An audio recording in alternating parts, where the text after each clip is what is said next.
بسم الله الرحمن الرحیم. غزل در سره شریکوم. ملګري ناست دي، وخت هم کم دی او د هغې نه مخکې دوه شعرونه چې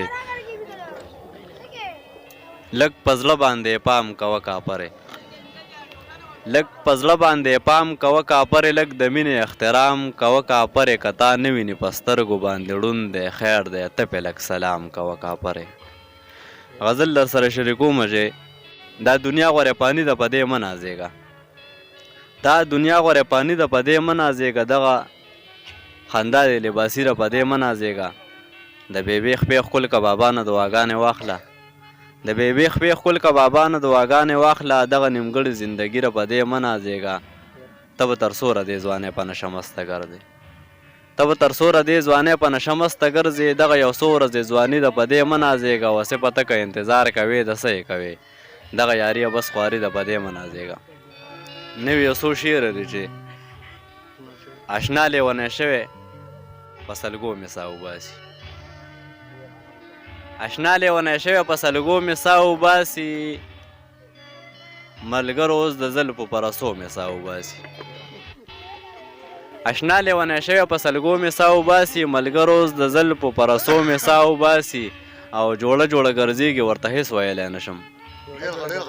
جوړه جوړه ګرځېږي ورته هېڅ ویلی نشم، رقیب او جانان دواړه په نخرو مې ساه وباسي، او خوب ته مې اوس نه پرېږدي ربره څوک راغلي، خوب ته مې اوس نه پرېږدي ربره څوک راغلي، نیټه مې پوره شوې ده د خپو مې ساه وباسي، او دا بعضې خلک په جرګو باندې رغېږي، دا بعضې خلک په جرګو باندې رغېږي، او دا بعضې خلک په جرګو مې ساه وباسي. یو دوه درې شعره چې ګوټ د شرابو کوم نوم د الله اخلم، ګوټ د شرابو کوم نوم د الله اخلم، په سر بولي لګوم ځان ته لیلا اخلم، زه په دې څه کوم دا خو جانان واغسته، زه په دې څه کوم دا خو جانان واغسته، ځان له کفن ګنډمه ځان له دنیا اخلم. غزل در سره شریکومه چې په نیمه شپه کې په ځان نه پوهېږم چغې وهم، په نیمه شپه کې په ځان نه پوهېږم چغې وهم، ستا یارانه کې په ځان نه پوهېږم چغې وهم،